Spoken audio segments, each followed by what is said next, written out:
Hello students, we will continue our topic that is the respiration. So next unit in the respiration is regulation of breathing. In last lecture we have studied the mechanism of breathing. In that we have studied the process of inspiration, process of expiration, etc. So respiration is under the control of nervous and chemical system. Normal breathing rate in adult is 12 times per minute and in newborn it is about 44 times per minute. The steady rate of respiration is controlled by neurons which are located in the pons and medulla are known as respiratory centers. The respiratory center is divided into three groups. The first group is inspiratory center. The dorsal group of neurons is located in the medulla. Second group is inspiratory and expiratory center. Ventrolateral groups of neurons which are located in the medulla. And third group is pneumotaxic center which is located in the pons, primarily limits the inspiration. So pons and medulla, these are the parts of our hindbrain. Pneumotaxic center in the medulla is antagonistic to the pneumotaxic center in the pons. When lungs expands during the inspiration, the stretch receptors are stimulated and impulse is sent along the vagus nerves to the expiratory center. Then the inspiratory muscle relax and expiration follows. As air leaves the lungs during the expiration, the lungs are depleted and stretch receptors are no longer stimulated. The inspiratory center is no longer inhibited and new respiration begins. These events are called as hearing-Brewer reflex, which controls the depth and rhythm of respiration. There are some modified respiratory movements. Some respiratory movements are different and helps in express emotions or clear the air passage. Of these movements, some may be reflexes and some can be initiated voluntarily. The examples of modified respiratory movements are coughing and yawning. Now we will see about the common disorders of our respiratory system. There are number of disorders which are related to our respiratory system. Here we will see some disorders, their symptoms, causes and treatment. So first disorder is emphysema. The symptoms are breakdown of alveoli and shortness of breath.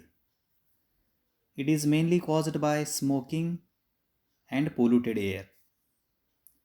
Emphysema is treated by quiet smoking, avoid polluted air, administer oxygen to relieve the symptoms. Second disorder is chronic bronchitis. The symptoms are coughing and shortness of breath. It is also caused by the smoking and polluted air. The treatment is quiet smoking, avoid polluted air, and if possible, move to warmer and drier climate. Acute bronchitis, inflammation of bronchi, shortness of breath, yellow mucus coughed up. The causes of acute bronchitis are viruses and bacteria. If acute bronchitis is caused by bacteria, take the antibiotics, cough medicine, and use of vaporizer. Sinusitis. The symptoms of these disorders are inflammation of sinuses and mucus discharge. The causes are also pathogens like viruses and bacteria. If it is the bacterial infection, we have to take the antibiotics and use of vaporizer. Laryngitis. The symptom of laryngitis are inflammation of larynx, vocal cords, sore throat, hoarseness of voice, mucus buildup, and cough. Laryngitis is also caused by the infection of viruses and bacteria. In the bacterial infection, take antibiotics, cough medicine, voice rest, and avoid the irritants like smoke. Pneumonia. Inflammation of lungs ranging from mild to severe, cough and fever, shortness of breath, chill, sweating, chest pain, and blood in the mucus. These are the different symptoms of pneumonia. Pneumonia, pneumonia is also caused by bacterial and viral infection. Consult the physician immediately. Antibiotics, cough medicine, and stay away from the infected person. These are the treatment of pneumonia. Asthma, constriction of bronchioles, mucus buildup in bronchioles, periodic wheezing, difficult in breathing. These are the symptoms of asthma. The causes are allergy to the pollen, some foods, food additives.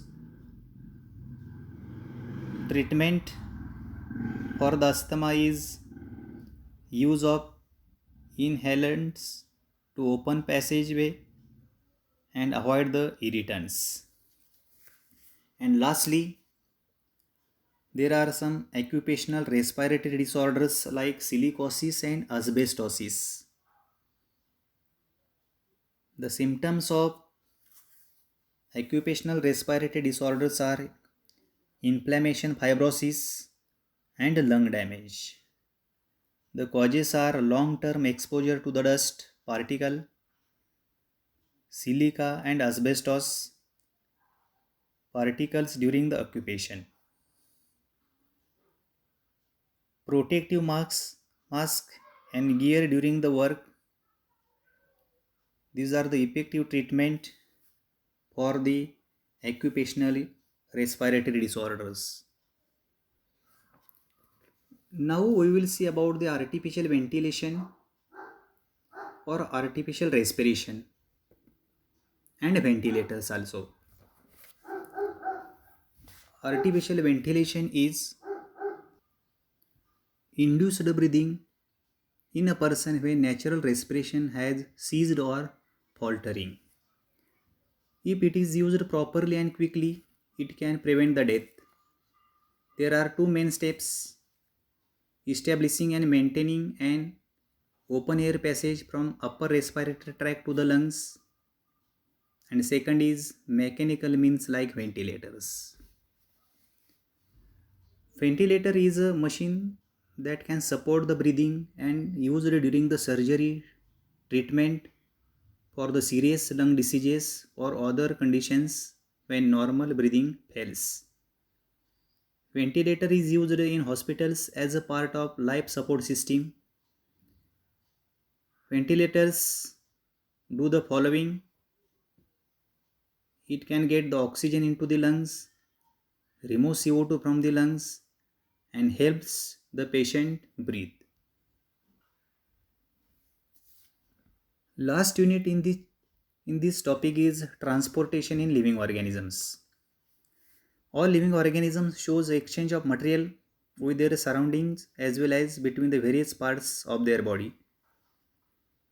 So there are different ways by which transportation in the living organism takes place. Number 1, diffusion. It is the active transport between the cells. This mechanism is suitable where the surface area of body is large. Cyclosis, it is the streaming movement of cytoplasm, and this type of transportation usually occurs in the amoeba, paramecium, WBCs, root hair cells of many plants, etc. In the animals like sponges and coelentrates, there is an extracellular transport. In these animals, surrounding water is circulated through the body cavities. In the roundworms, body fluid is moved around the viscera by the contraction of body wall and muscles. So this figure shows how transportation of material takes place between the digestive system, respiratory system, excretory system and circulatory system. So that's all about today's lecture.